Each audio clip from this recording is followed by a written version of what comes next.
Terminada la Segunda Guerra Mundial, por acuerdos nada inteligentes que hicieron las potencias de entonces con Stalin, el comunismo logró meterse en el corazón de Europa y tomó para sí todas las repúblicas adyacentes a la vieja Rusia, a la antigua Rusia, y conformó lo que se llamó la Unión de Repúblicas Socialistas Soviéticas, que de hecho, por la penetración de las tropas stalinianas en Europa, se convirtió en dueño de la mitad de ese gran continente.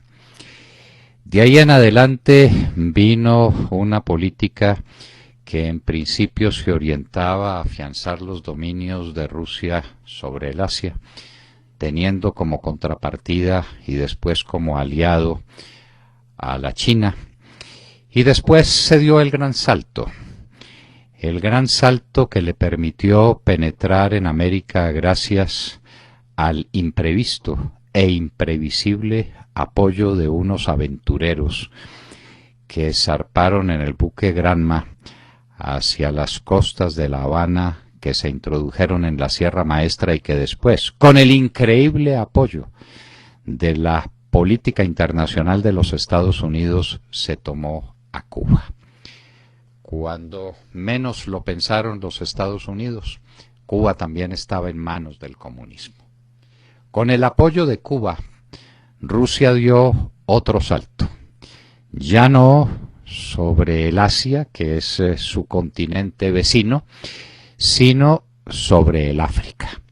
Y vinieron los golpes en el África, y vino una especie de chantaje universal que iba a terminar con la pérdida definitiva, la derrota total del capitalismo en el mundo del liberalismo, de la libertad y de la democracia.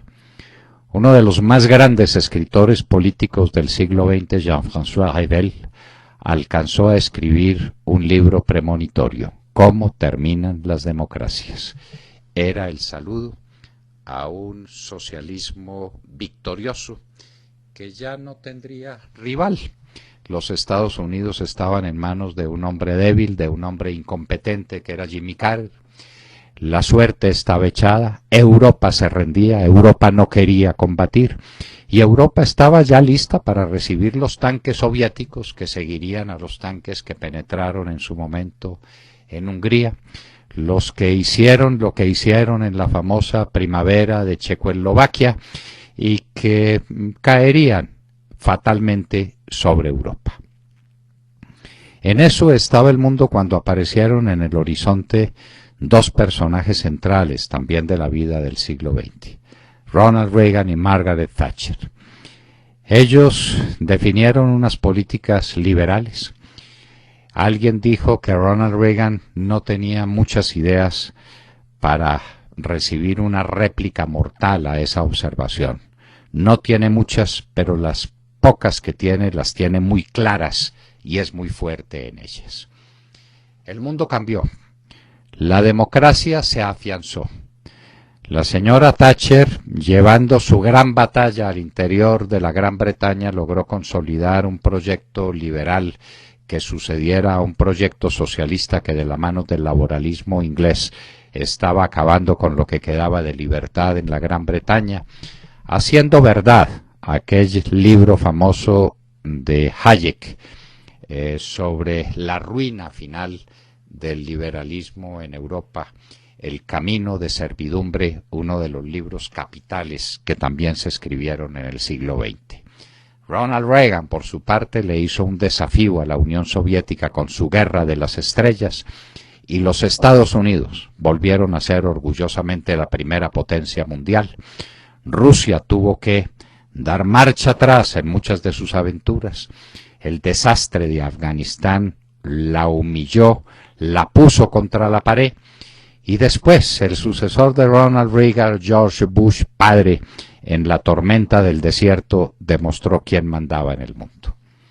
En eso estábamos. Se había producido, entre tanto, la caída del muro de Berlín. El Papa Juan Pablo II había hecho prodigios por sostener la libertad religiosa y la libertad individual en toda la Europa penetrada por los mecanismos soviéticos de opresión, y con la caída del muro de Berlín, el mundo entero, del muro de Berlín, el mundo entero saludó una nueva época de libertad y de tranquilidad. La Unión Soviética había sido vencida, Rusia tuvo que desmembrarse, apenas tenía energías para soportar su propia situación, que ya se vio cuál era el resultado de más de 70 años de comunismo en la Unión Soviética. Hambre, desesperación, atraso tecnológico.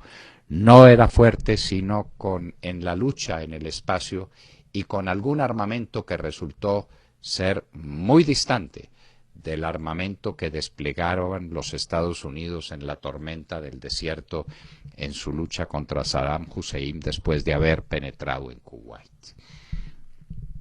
Ante ese panorama cabía decir, ha vuelto la democracia. Y otra vez Jean-François Revel escribió el libro magnífico que lo demostraba, Le Regain de la démocratie, el regreso, el nuevo triunfo de la democracia en el mundo, explicando las razones de su equivocación con el libro anterior y las razones del triunfo de la democracia. En eso estábamos, hasta que empiezan a suceder las cosas que suceden. Los Estados Unidos, cansado de los republicanos, da un viraje hacia la izquierda dentro de ese país y aparece un hombre singular, un hombre muy especial, Barack Obama, que tiene el mérito inmenso de ser negro, y no sabemos que eso sea ni mérito ni demérito. Ese es un accidente de la piel que no significa nada, pero encantó al mundo, recorrió Europa, recorrió el Asia como si fuera una estrella de rock and roll, ganó el Premio Nobel de la Paz, y en el fondo era un hombre tan débil y tan despistado como su antecesor demócrata Jimmy Carter. Y empezaron los traspiés en todos lados. Vino la primavera árabe y vinieron todas las revueltas en contra de los Estados Unidos. Había prometido dar por terminada la guerra de Afganistán. La guerra de Afganistán está peor que nunca. Prometió dar por terminada la guerra en Irak, y consistió ese fin de la guerra en que retiró las tropas de los Estados Unidos para que los iraquíes se siguieran matando entre sunitas y chiitas. Prometió intervenir en Siria y no cumplió, y muerto de miedo hizo regresar los portaaviones a sus bases porque no fue capaz de enfrentar a Rusia ni de enfrentar al mundo. Y ahora estamos perdiendo a América. América, que había desarrollado un famoso foro de Sao Paulo y que tenía una situación compleja desde el punto de vista político interno, se ha convertido ahora en el punto de mira de las grandes potencias, la China y la Rusia. Con un portaaviones de grandes dimensiones, Nicaragua.